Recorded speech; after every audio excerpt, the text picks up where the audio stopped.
guys, welcome back to another video tutorial. For today's video is how to use ChatGPT for Chatbot User Experience.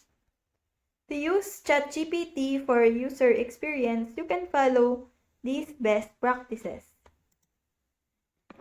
First is natural language processing.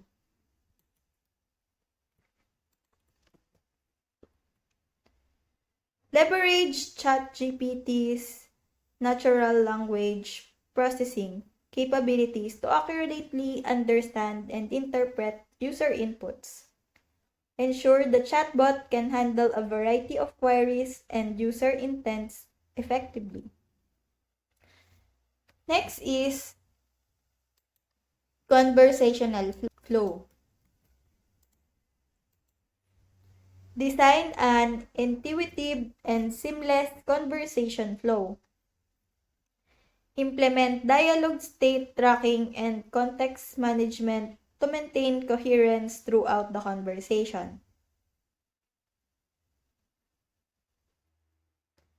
Next is clear instructions and guidance. Provide clear instructions and guidance to users on how to interact with the chatbot, communicate its capabilities, available commands, and query formats. Offer suggestions or examples to help users frame their question effectively. Next is personalization and user context.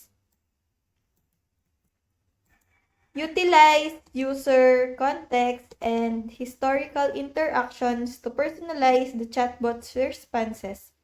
Remember user preferences, previous queries, or user-specific information to deliver tailored and relevant answers. Last is continuous testing and iteration. Regularly test and evaluate the chatbot's user experience through user feedback and testing. Iterate and refine the chatbot's behavior based on user input and evolving user needs. So by implementing this practice, you can create chatbot user experience that is natural, engaging, and personalized, leading to increased user satisfaction and adoption. So that's it. I hope that you learned something and this video helps. And if you have any questions or comments, kindly put it in the comment section below. And make sure to subscribe and like to our channel. Thanks!